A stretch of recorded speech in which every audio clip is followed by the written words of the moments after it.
If a man has trouble getting a woman pregnant, he may have a condition known as infertility. If a man has trouble getting a woman pregnant, may recommend a procedure to collect his sperm, so it can be used to help him father a child. His doctor may recommend a procedure to collect his reproductive system, so it can be used to help him father, also known as testes, which are male reproductive in a pouch of skin called the testicles, also known as testes. The testicles normally produce and store reproductive cells called sperm. The scrotum is normally produce and store reproductive testicles called sperm to make sperm. The scrotum is outside the body. Each testicle which is a mass of coiled tubes to make sperm called the epididymis. Connected to each testicle is a mass of coiled tubes stores immature sperm while they continue to develop. Each epididymis stores immature sperm while they continue to develop. To the epididymis, called the vas deferens. During sex, sperm travel through a tube attached to the epididymis, called the ejaculatory duct, the vas deferens. There, sperm mix with fluid from two glands called the ejaculatory seminal vesicles. There, sperm mix with fluid as well as the prostate gland called seminal vesicles. Now called semen, this fluid mixture exits the man's body through the urethra. Now called inside the penis, this fluid mixture exits the man's body through the urethra. If a man has sex with a woman, penis that usually carries urine called ejaculation deposits. If a man has sex with a woman, this process, called ejaculation, of millions deposits semen in her vagina. From the vagina, the sperm in the semen can travel to and fertilize an egg from the woman's body. From the vagina, the sperm in the semen can travel to and fertilize an egg from the woman's body. Marks the beginning of human development during pregnancy. Fertilization of the egg marks the beginning of human development during pregnancy. Are usually performed for a condition called azoospermia. Sperm retrieval and collection has no measurable amounts of sperm for a condition called azoospermia.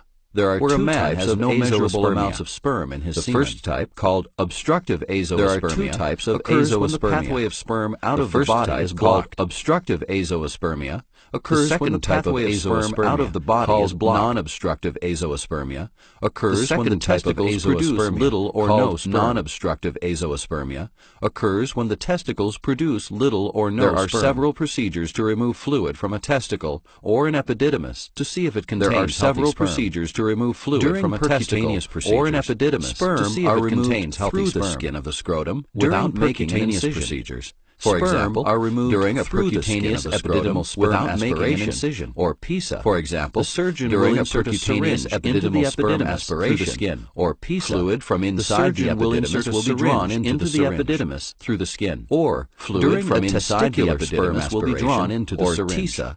The doctor will insert a syringe into the testicular sperm aspiration, or TISA. Fluid from inside the testicle will be drawn into the syringe.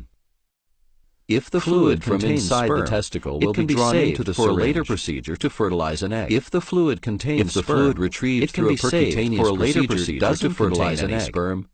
And if the fluid retrieved through a percutaneous procedure to find other areas in the epididymis, and open sperm retrieval procedure may be done to find other areas in the open procedures, or the surgeon will begin by making an incision in the scrotum. In any of the open procedures, and the surgeon will begin by making an incision in the scrotum, and another incision will be made in the outer tissue covering the epididymis and testicle, and another incision will be made in the outer tissue covering the epididymis. The surgeon will insert a needle into several areas of the epididymis. Fine needle aspiration. Each time the surgeon will insert a needle into several areas of the epididymis.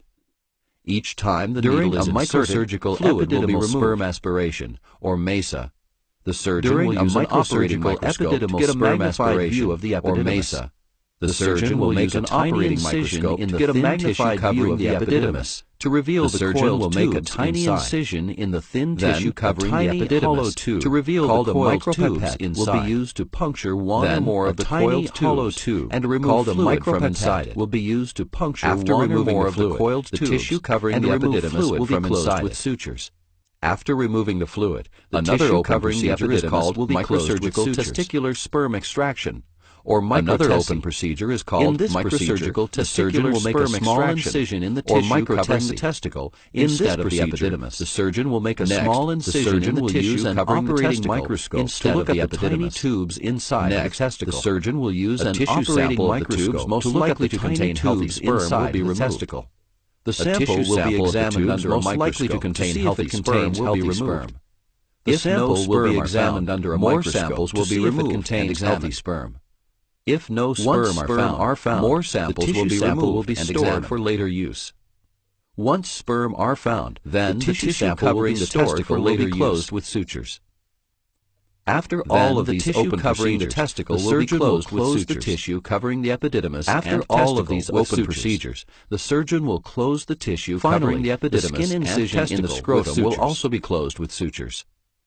Finally, the collected sperm will allow a man to father a child through intracytoplasmic sperm injection. The collected sperm will allow a man to father a child will be injected directly into a woman's egg to fertilize. During this procedure, a sperm cell will be injected directly into a woman's egg to fertilize it. They can be frozen for use at a later date. If the collected sperm are not used right away, they can be frozen for use at a later date.